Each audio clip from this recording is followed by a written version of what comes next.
La inflamación crónica, el enemigo en casa. En la imagen vemos un iceberg. En la superficie aparecen las inflamaciones crónicas con una sintomatología más evidente y en la parte inferior se enumeran las ICS de bajo grado, muchas de ellas relacionadas con disfunciones metabólicas.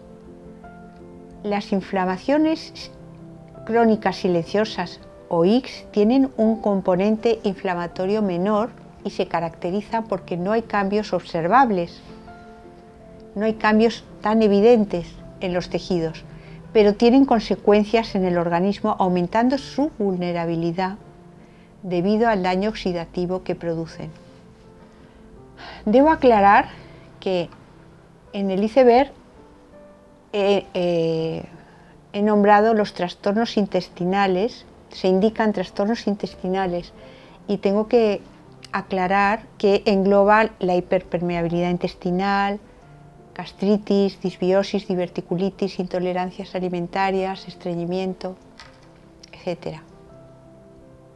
¿Por qué la inflamación provoca más inflamación? Pues simplemente porque la inflamación crea un estrés oxidativo importante que mengua lentamente nuestras reservas de antioxidantes. Las inflamaciones crónicas o ICS también afectan a la psiquis y al estado emocional, provocando ánimo depresivo, anedonia, disminución de la libido, sarcopenia, alteraciones del sueño y del sistema digestivo, como puede ser compulsión alimentaria o anorexia, disglicemia, dislipidemia, etc. Como he mencionado anteriormente, si la inflamación se prolonga, afecta negativamente a la respuesta del sistema inmune. Veamos por qué. Primeramente, si aconteciera una infección, el sistema inmunológico, al tener varios frentes abiertos, será menos eficiente.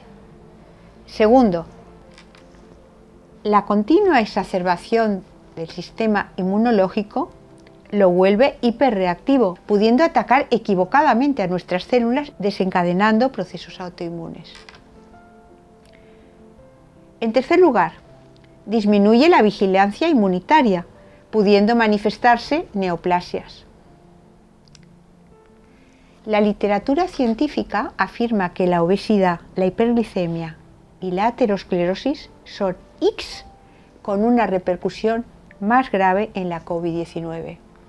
En esta exposición se trata de controlar los factores de riesgo que básicamente generan inflamación, para evitar que la potencien, ya que de por sí lo hacen las infecciones.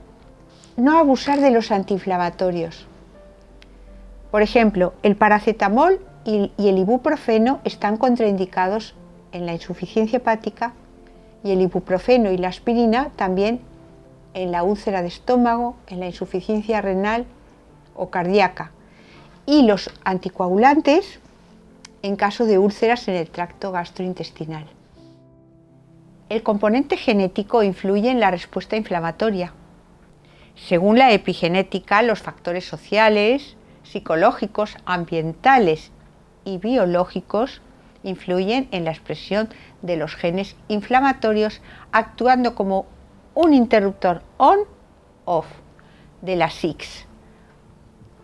Por lo que la reactividad inmune asociada a la COVID-19 podría estar vinculada con la predisposición genética de nuestro sistema inmune, sensibilizado por los patrones moleculares asociados a patógenos, también llamados PAMPs. Es decir, las patologías que padecemos dejan huella en las siguientes generaciones, así como nuestra respuesta a los componentes de los microorganismos que nos han infectado. Por ejemplo, existen muchos tipos de bacterias gram negativas, pero tienen en común el lipopolisacárido de su membrana, que nuestro sistema inmune innato memorizó y actúa aleccionado por la respuesta de nuestros ancestros. O sea, nuestro sistema inmune lo aprendió y así actúa luego, posteriormente. El polisacárido de la membrana de las gram negativas es un ejemplo de un patrón molecular Podemos modificar la expresión del genotipo, lo que representa una enorme perspectiva de estrategias preventivas asociadas al estilo de vida. Dieta saludable, vigilar tanto la calidad de los alimentos como su digestión, control del estrés, de las emociones negativas, no descuidar la actividad física, evitar tóxicos endógenos y ambientales, exceso de fármacos. Un alimento puede contener muchas moléculas con actividad biológica dañina.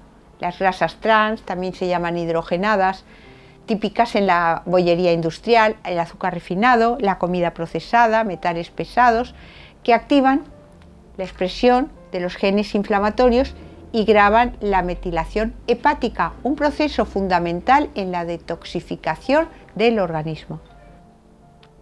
Factores que promueven las ICS, inflamaciones agudas que se prolongan en el tiempo, hiperpermeabilidad intestinal, el sobrepeso.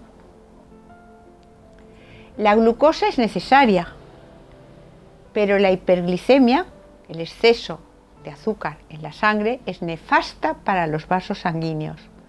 La glucosa es el principal combustible del organismo que obtenemos de los macronutrientes que consumimos, hidratos de carbono, proteínas y grasas, con porcentajes equilibrados. Cuando comemos, aumentan los niveles de glucosa en sangre y el páncreas estimula la producción de insulina, la hormona que permite la entrada de la glucosa al interior de las células, normalizando la glicemia. El índice glucémico es la velocidad con que aumentan los niveles de azúcar en la sangre. Los alimentos de bajo índice glucémico, como los cereales integrales, los vegetales, las frutas, se asimilan lentamente y por ello la elevación del azúcar en la sangre es paulatina. En cambio, los glúcidos, los hidratos de carbono refinados, tienen un índice glucémico alto y provocan que la tasa de la glucosa se eleve deprisa. Los hidratos de carbono refinados de alto índice glucémico, por ejemplo el arroz blanco, el puré de patatas, las pastas blancas demasiado cocidas, pasteles, azúcar blanco, pan blanco, refrescos y alcohol, producen el dañino efecto rebote, una hipersecreción de insulina que reduce bruscamente los niveles de glucosa en sangre, pudiendo provocar que la persona se sienta cansada, mareada, irritable, incapaz de concentrarse, temblorosa, susceptible al estrés. Además, los niveles elevados de azúcar en la sangre provocan daños en los vasos sanguíneos y en consecuencia al sistema cardiovascular. Estudios científicos han demostrado que la hiperglicemia favorece la resistencia a la insulina, impidiendo la generación de óxido nítrico y su efecto vasodilatador de las células del endotelio vascular. En la siguiente diapositiva se explica el por qué el azúcar provoca más ansia de azúcar, y más, y kilos y kilos.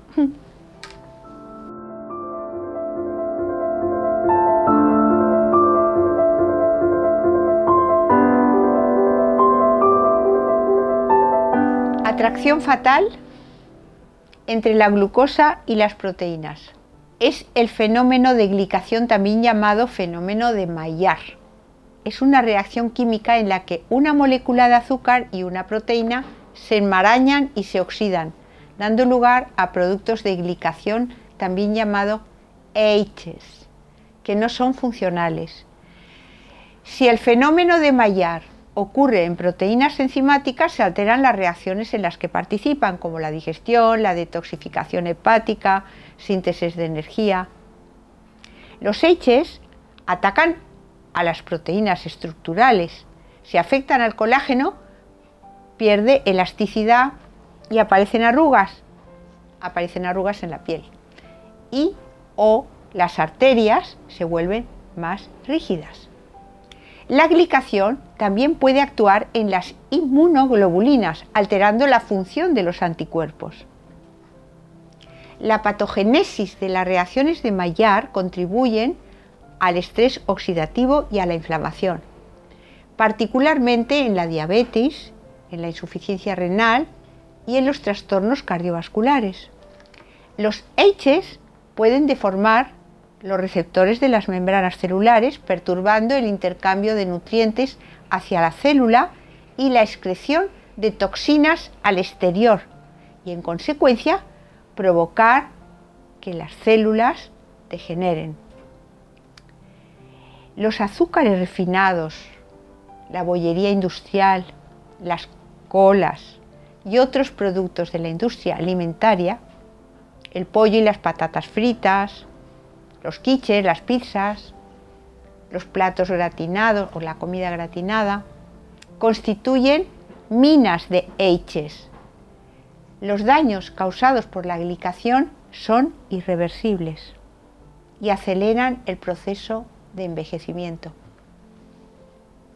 Me llamó mucho la atención cuando lo estudié, quizás porque me encantan los flanes y los tocinillos de cielo y los gratinados.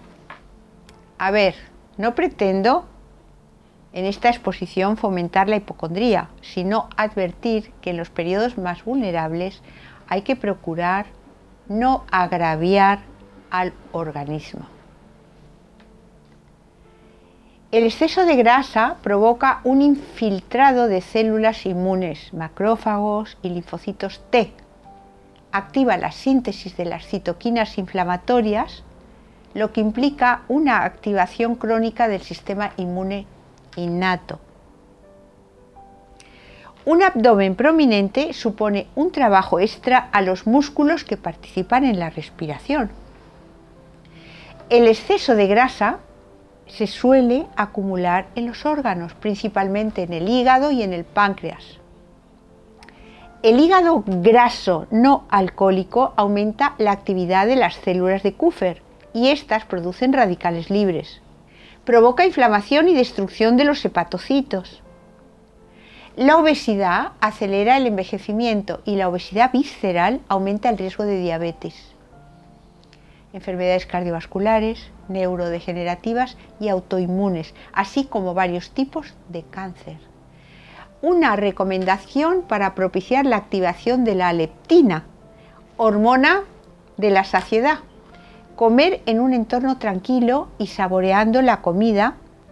20 minutos sería la duración mínima de una comida.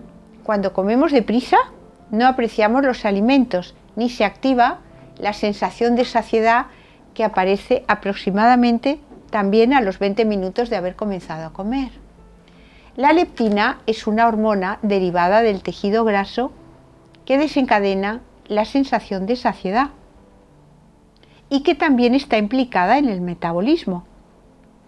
Estudios recientes han constatado en personas obesas con gran apetito que tienen resistencia a la leptina, baja diversidad de la flora intestinal y niveles más altos de insulina.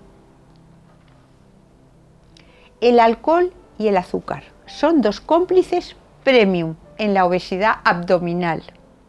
Una coletilla. Las sodas, aunque sean light, también engordan. Se ha constatado que las personas que consumen muchos azúcares refinados y bebidas dulces tienen una flora empobrecida y presentan una inflamación importante en el tejido adiposo. También se ha descubierto que las personas que duermen poco producen menos leptina. En cambio, secretan más grelina, la hormona que abre el apetito. El acúmulo excesivo de adipocitos abdominales desequilibra las hormonas femeninas. Pero cuidado, un peso inferior al normal provoca disminución de estrógenos, especialmente tras la menopausia. Hay que estar, pues bien. ¿Por qué? Porque la materia prima de las hormonas es el colesterol y el colesterol es un tipo de grasa. O sea que hay que comer, hay que adoptar una dieta equilibrada en macronutrientes, hidratos de carbono, proteínas y lípidos.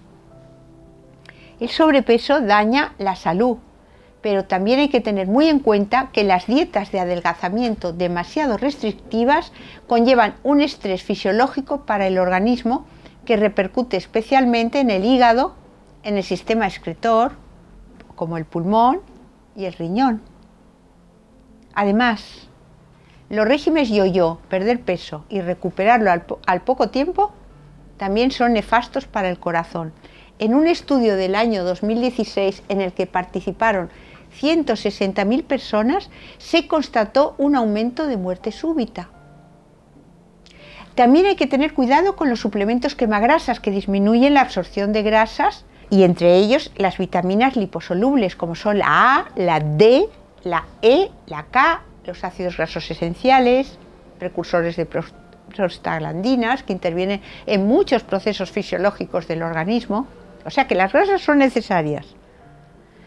En mi libro Averigua por qué engordas y adelgazarás cuanto desees, doy pautas efectivas para perder peso y estrategias para activar el metabolismo, modular los desequilibrios hormonales y otros factores que propician la ganancia de peso.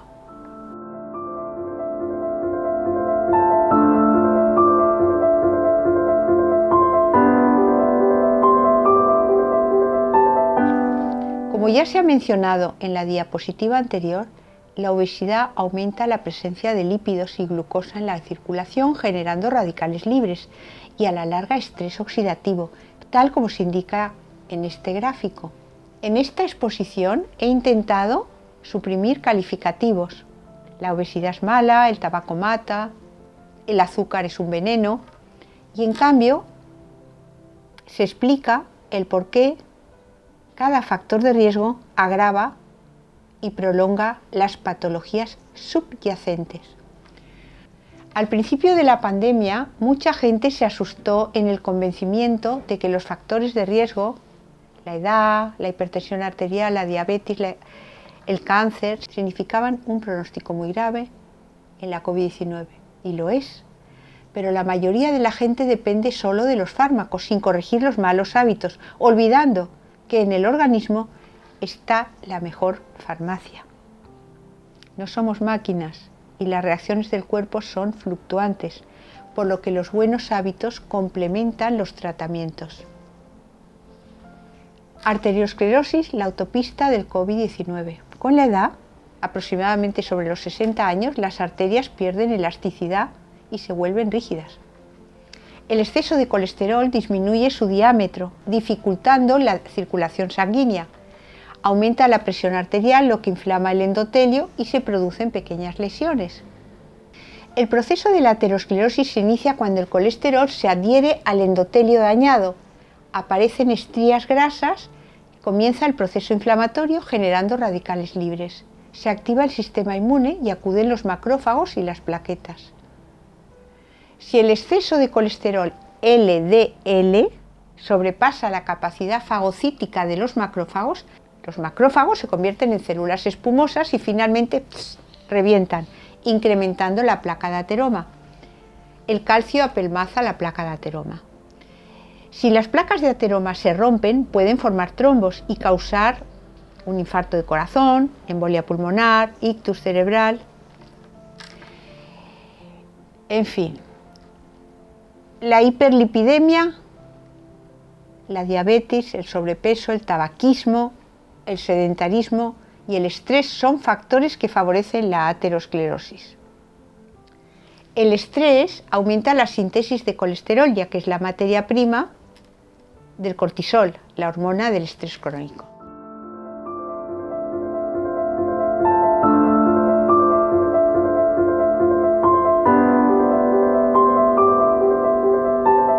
En esta diapositiva se indican los principales factores que incrementan el colesterol LDL, el que nos perjudica. Quiero hacer hincapié en que el tabaco, aparte de dañar el sistema respiratorio, disminuye el colesterol HDL, lo que implica el aumento del que nos perjudica, del LDL, el que se deposita en las arterias. Etapas de la aterosclerosis. El coronavirus no suele afectar a los niños, pero el confinamiento sí ha tenido consecuencias fisiológicas. Por ejemplo, ha motivado que la gente joven haya abusado de alimentos poco saludables, como los azúcares refinados y las grasas trans de la bollería industrial. Recuerdo que en marzo de 2020 estaba finalizando un libro sobre la salud en las diferentes etapas del desarrollo en la niñez y en la adolescencia, pero dejé ese proyecto para investigar la COVID-19, impresionada por las consecuencias dramáticas de esta pandemia. La prevención de la placa de ateroma debe iniciarse en la infancia. Los niños están empezando a padecer diabetes tipo 2, hipertensión y colesterol alto a una edad cada vez más temprana. El aumento de la obesidad infantil merece una concienciación especial. Además de los factores genéticos, el estilo de vida adoptado durante la niñez influye en las preferencias nutricionales y en el nivel de actividad que tengan en la edad adulta.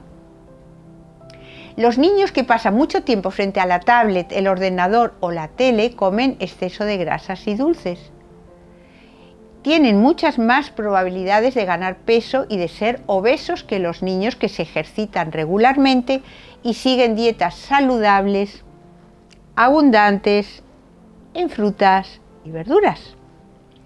Una pésima, pero pésima costumbre de los chavales es mirar la tele mientras comen, pues absortos en la pantalla no captan las señales de saciedad que les envía el cerebro. Recientemente en el periódico La Vanguardia aparecieron 2 artículos. Uno informaba con precisión de que la obesidad en los niños puede provocar alteraciones importantes en su cerebro.